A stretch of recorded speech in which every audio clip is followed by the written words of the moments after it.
I've been asked the following question for decades. Mike, which camera do you recommend that I buy? Well, when I'm asked that question, I follow it up by asking the person 3 questions so they can make an informed purchase. 1. What do you want to use your camera for? 2.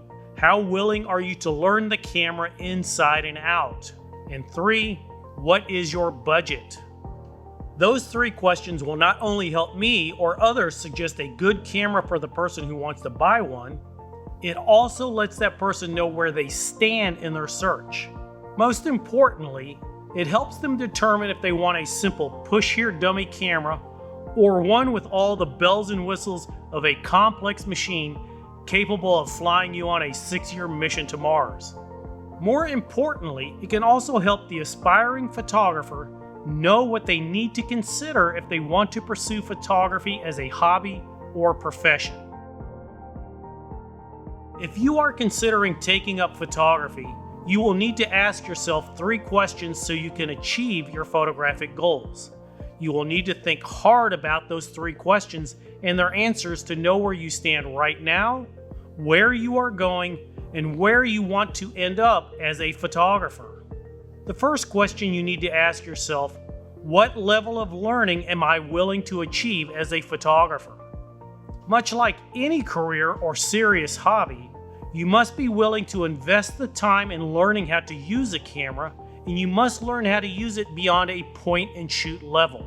In other words, you must learn how to use your camera in depth. Just as important as learning your camera inside and out, you must be willing to understand and how to use light effectively.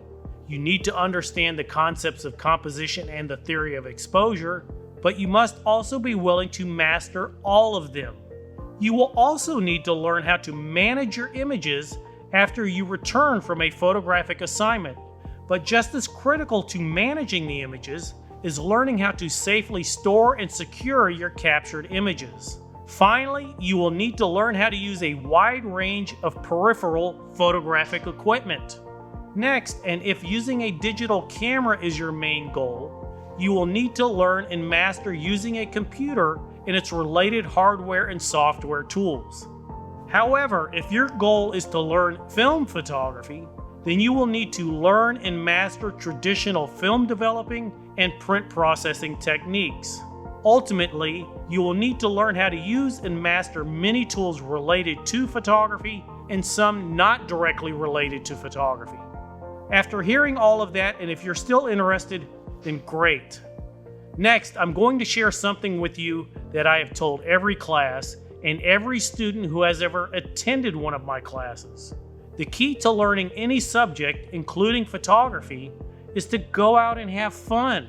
If you aren't having fun, you're not going to want to learn.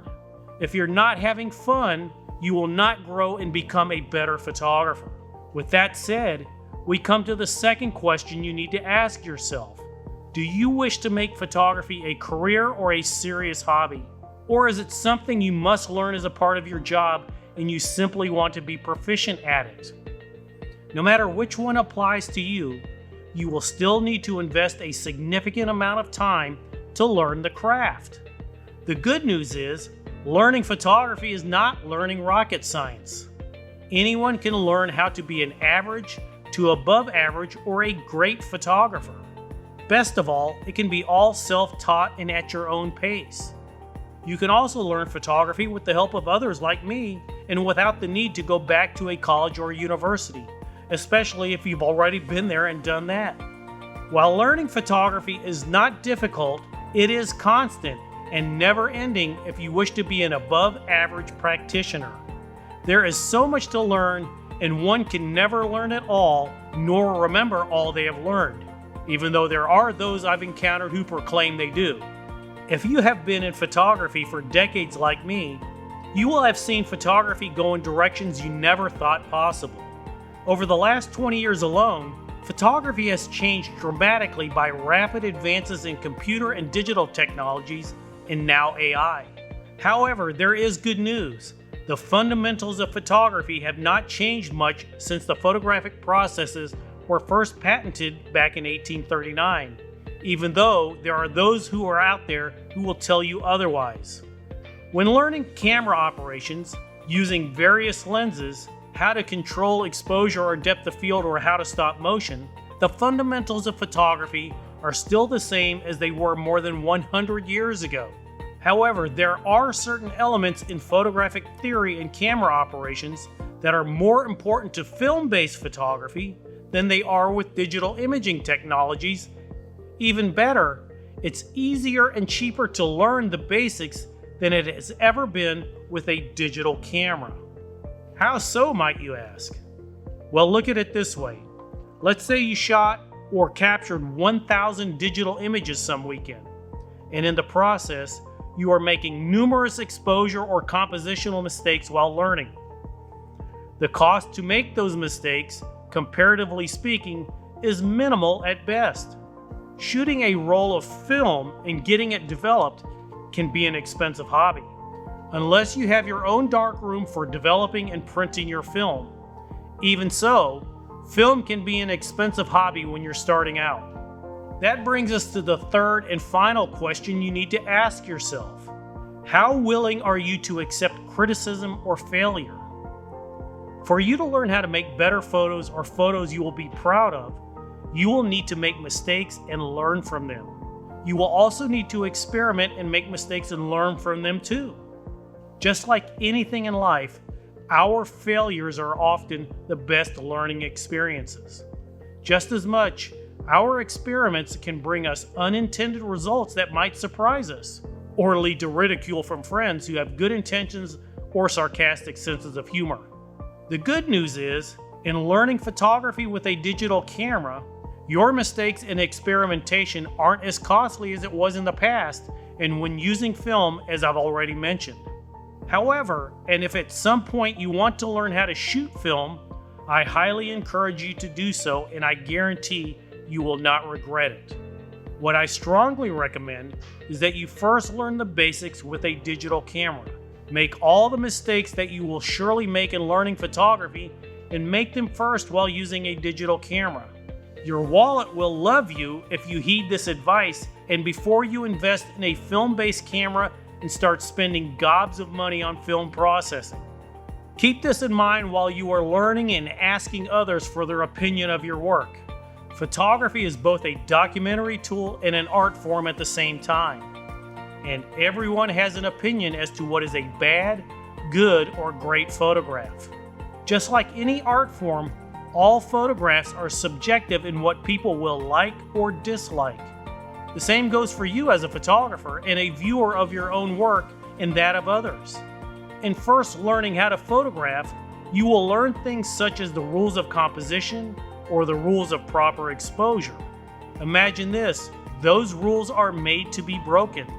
In breaking rules such as the basic rules of composition or breaking the rules for proper exposure, you are in effect creating your own path or style. That brings us back to having fun while you are learning and fun being a photographer. In future videos, I will discuss how breaking rules can be acceptable and how adhering to the rules can also be a good idea. Therefore, whatever style you ultimately create for yourself, you will receive both good and bad feedback. It is up to you how you handle the criticism of your photographic work. You can use the criticism to motivate you to get better, or you can use it as a resolve to continue charting your own path. In either case, remember, photography is a subjective art form, and there is no right way or wrong way to capture an image, unless you're shooting an assignment for a client and you have agreed to their requirements. Then you must please your client. What you will find in your photographic journey is that your photographic taste and the direction you want to take in what you want to photograph, it will change as you learn how to visualize a subject or a scene better, or how to use your camera better. Your excitement level will increase when you no longer learn to think about which button does this and which dial does that. One day you will find you are more creative, and you will discover that the rules of composition are mere suggestions. You will recognize the ease at which you can operate what you once thought were complex camera operations and proper photographic exposure, but it now comes with ease and from muscle memory. You will be thrilled the day that you see light differently and discover that you need to quickly grab your camera before the light changes. Most of all, as your knowledge and skill increase, you may discover what you truly love to photograph. I'll say it again, the key is to go out and have fun. If you aren't having fun, you will not want to learn and grow to become a better photographer. In the comments section, tell us if you have a photographic goal. If you haven't done so already, please subscribe to the channel using the subscribe button found below. Also, make sure to click the post notification bell so you never miss out on new content as it's posted. Last thing, please spread the word about this channel to anyone you think might be interested in learning photography. And remember, if you're going to shoot someone, use a camera. Thanks for watching.